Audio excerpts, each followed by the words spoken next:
तो चलिए दोस्तों, आज के वीडियो की शुरुआत करते हैं। और एंजल वन लिमिटेड इस कंपनी के क्वार्टरली रिजल्ट आ चुके हैं, तो रिजल्ट देख लेते हैं कैसे आए हैं कंपनी के। लेकिन उससे पहले आपको बता दूं, कंपनी ने डिविडेंड भी अनाउंस किया है। जी हाँ दोस्तों, कंपनी ने डिविडेंड दिया है, जो कि आप देख सकते हैं 12 रुपये 70 पैसा, मतलब 12.7 रुपीज़ का डिविडेंड अनाउंस किया है पर शेयर। तो कह सकते हैं काफ़ी बेहतरीन बात है। और अगर हम रिजल्ट भी देख लेंगे, लेकिन आपको पता ही एंजल वन कंपनी काम क्या करती है, मतलब एक हो स्टॉक प्लेटफॉर्म कंपनी है, डिस्काउंट ब्रोकर है। हो सकता है आप इसके मतलब उपभोक्ता भी हो सकते हैं। तो यदि अगर हम देखेंगे तो रिजल्ट ये रहे रिजल्ट।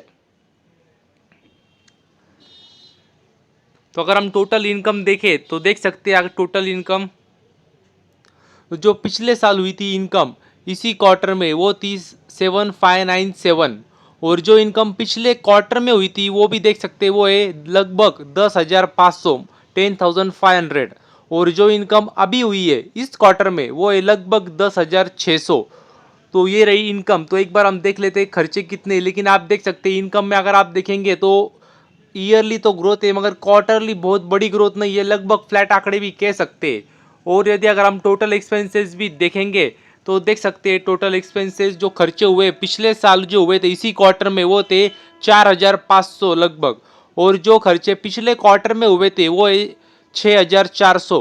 और जो खर्चे अभी हुए इस क्वार्टर में वो है 7,100। मतलब देख सकते हैं खर्चे तो अच्छे खासे बढ़े, ईयरली तो बढ़े ही है, मगर क्वार्टरली भी अच्छे खासे खर्चे बढ़े। तो हम एक बार देख लेते हैं नेट प्रॉफिट।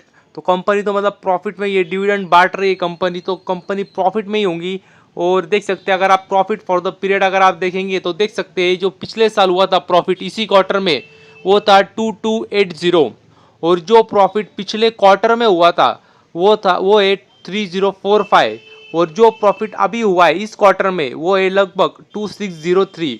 तो मतलब देख सकते हैं अगर आप देखेंगे तो जो प्रॉफिट है तो वो गिर चुका है अगर आप कंपैरिजन कर लेंगे क्वार्टरली तो। मगर आप ईयरली देखेंगे तो ईयरली ग्रोथ दिख रही है, मगर क्वार्टरली गिरावट हुई है नेट प्रॉफिट में। तो देख सकते हैं प्रॉफिट में गिरावट है। हालांकि रेवेन्यू बढ़ा था कंपनी का, अगर आप क्वार्टरली देखेंगे तो मतलब बहुत नहीं बढ़ा था मगर बढ़ा था, लेकिन उसके बावजूद खर्चे भी काफ़ी ज़्यादा मात्रा में बढ़ गई। इसकी वजह से अगर आप देखेंगे तो यह क्वार्टरली कंपैरिजन करने जाएंगे तो प्रॉफिट कम हुआ है।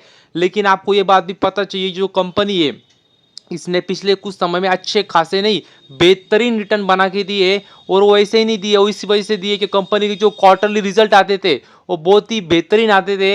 हर टाइम पुराना रिकॉर्ड तोड़ती थी और नया रिकॉर्ड मतलब कंपनी स्थापन करती थी। तो बेहतरीन कंपनी के मतलब जो पिछले जो रिजल्ट आए थे रिजल्ट वो काफ़ी ज़बरदस्त थे। इसके लिए आप देखेंगे कंपेरिजन करने जाएंगे तो आपको थोड़ा कम देखने को मिल रहा है। हालांकि रेवेन्यू बढ़ाया था कंपनी ने, लेकिन उसके बावजूद खर्चे ज़्यादा हो गए।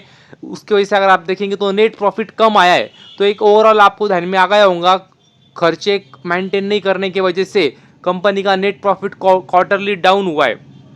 और अगर हम ईपीएस भी देखेंगे तो आपको ईपीएस में भी वही देखने को मिलेगा। देख सकते हैं ईपीएस भी आप जो पिछले साल था इसी क्वार्टर में ईपीएस वो था 27.36।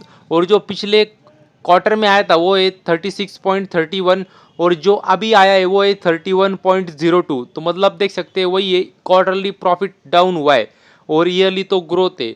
तो एक ओवरऑल अगर आप देखेंगे तो इतने खराब भी आंकड़े नहीं है। हालांकि क्वार्टरली प्रॉफिट डाउन हुआ है रेवेन्यू बढ़ने के बावजूद। तो अभी देखना होगा कल मार्केट में रिएक्शन कैसी आती है इस शेयर के प्रति। मगर जिस तरफ से कंपनी ने काम किया है पिछले पिछले कुछ समय से, तो मतलब इतने खराब भी नहीं आंकड़े जितने लग रहे। तो देखना होगा, अभी सबके अलग अलग एक्सपेक्टेशंस होती है, तो किसको आंकड़े कैसे लगते हैं वो देखना होगा कल मार्केट में रिएक्शन में। तो बस अभी के लिए इतना ही। Thank you very much. और भी ऐसे वीडियोस देखते रहिए।